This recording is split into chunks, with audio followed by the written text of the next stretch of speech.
I'm Steve Turano. Welcome to Ask a Real Expert. This video is going out to Sircon, Chad, and every other guy who's asked me about getting ripped. Now, typically, guys want to get ripped, and women just want to lose weight or get in shape. But either way, the concepts for achieving this are the same. But what people don't realize is that if you're a woman, losing 20 or 30 pounds is not hard. You just got to know the right things to do and to do it. But what guys don't understand is to walk around looking ripped. That is not a natural state for the human body, whether you're a man or even if you're a woman, because the body wants to maintain an equilibrium with a greater percentage of body fat on it. So walking around at 6 or 7 or 8% body fat is a very difficult thing to achieve. Meaning, it's not that we don't know what to do. We know what to do. It's just that doing it is hard. In other words, my jiu-jitsu instructor says, it's simple. It's just not easy. So walking around at 6 or 7 or 8% takes some effort. It's not just achieved overnight or by doing 20 or 30 minutes of cardio a day. That is an elite condition. Okay, you are walking around with very little body fat, and the body doesn't like that. So you've got to constantly maintain your calories. In other words, maintain or monitor your calorie intake. It can't fluctuate too much. And you need massive amounts of cardiovascular activity. Let me give you an example. I get a big buddy. His name's Scott. He's about 6'4" and change, 300 pounds. He's down to 285. Great. He says, man, I just can't seem to dip any lower than that. So I go, what are you doing? Well, I'm doing maybe 30 minutes of cardio 5 days a week. And I'm like, okay, 30 minutes of cardio 5 days a week, not bad. I said, hey, what about your eating? What time do you, he says, I'm getting hungry. My problem is I get hungry. And I go, well, what time do you eat at night? He goes, oh, from about 8 to 12. I go, oh, okay, maybe I should clarify my question a little bit.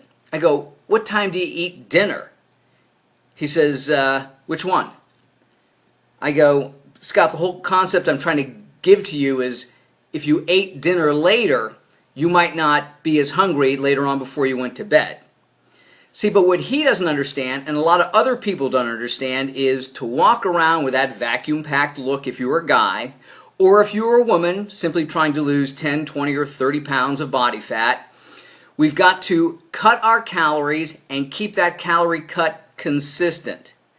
And we have to do cardiovascular activity because the two coincide. Because you can't cut your calories back indefinitely. You can't keep eating less and less and less and less until you're not eating anything.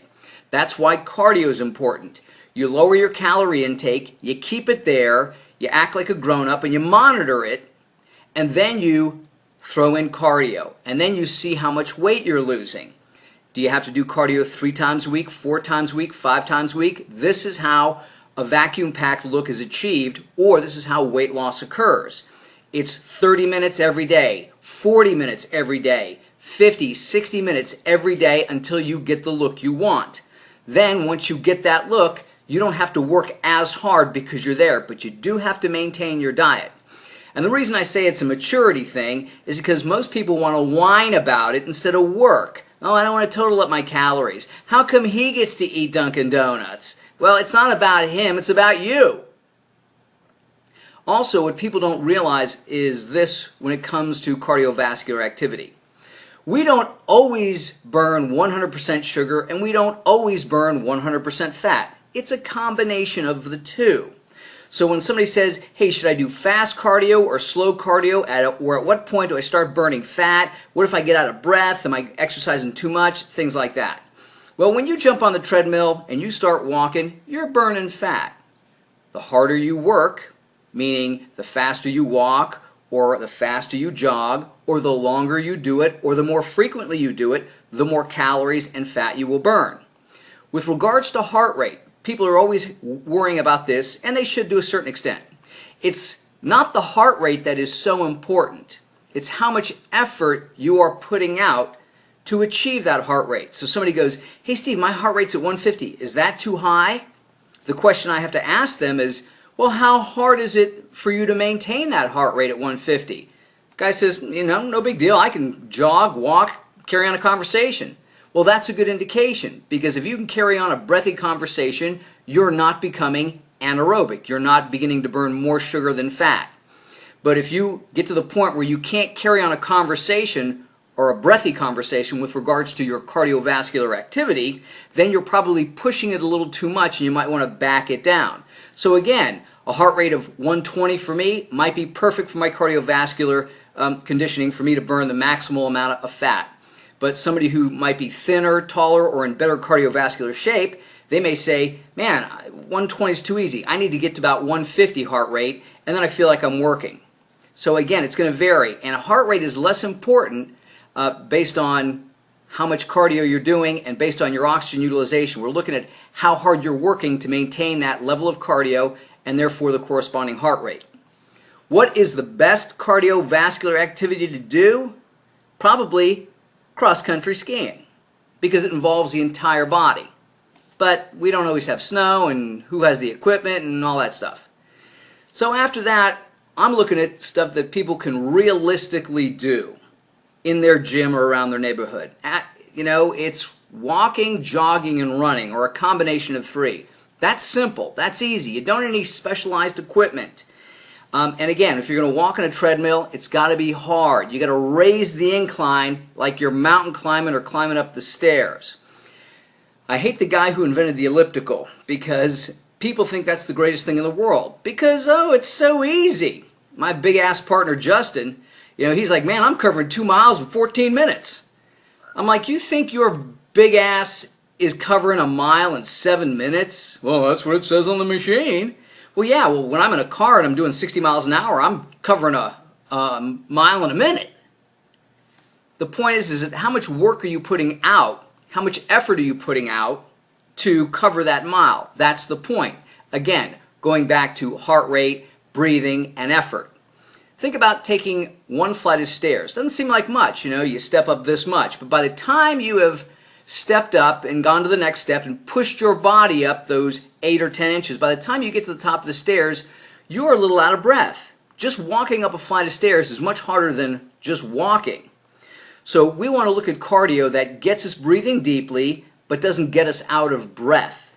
So when you look at climbing a flight of stairs, it doesn't exhaust you, you're not wiped out, but when you get to the top, you're a little breathy. And if you took another flight of stairs, you could carry on a conversation with somebody, but again, you're a little out of breath. That's the way we want cardio to be. So if you're out of shape, walking may achieve that. If you were in decent shape, a light jog may get you to that point. If you were a real aerobics nut, you might have to run or jog at a faster pace to have an elevated heart rate to the point where you really begin to utilize fat. And that's what people just don't understand. So when they get on the treadmill and they do it flat and it's going at 3.5 or 4 miles an hour and you're like my buddy Scott, I'm looking at him like, dude, you're 6'4", you're at 4 miles an hour. Why don't you incline that damn thing? So you start burning some real calories. Meanwhile, I'm standing next to him jogging him. And he's like, hey, look, a marathon man over here. And I'm like, yeah, I cover a mile. I'm marathon man. But these are concepts that people don't understand. So if you're a woman and you want to lose weight, it's a matter of watching your calorie intake, getting out and doing cardio on a consistent basis, day after day after day. Same thing if you're a guy and you're looking for that vacuum-packed, ripped look. It's getting a calorie total, monitoring it, lowering your fats, and then getting on that treadmill day after day after day. Because again, I see a lot of guys, they'll send me a video or pictures, and they're in pretty darn good shape. They're at, I'm guessing, 12 to 13, 14% body fat, and they go, I can see my abs, but I still have this little bit right here. Well, you know what? Your body's going to fight hard to keep that little bit right here, and that's where you're going to have to pick up the cardio, force the body to use those calories by increasing the cardiovascular activity, decreasing your calorie intake, or remixing your calories so you're lowering your fat content. Because by lowering your fat content, you can increase your calorie intake. You can increase your food intake without increasing your calorie intake, allowing you to get more satisfied without taking in additional calories. So these are all the things that you have to take into consideration when it comes to thinking about a cardiovascular program and saying, what do I need to do to lose weight, and do I really want to put out that effort to have that ripped look?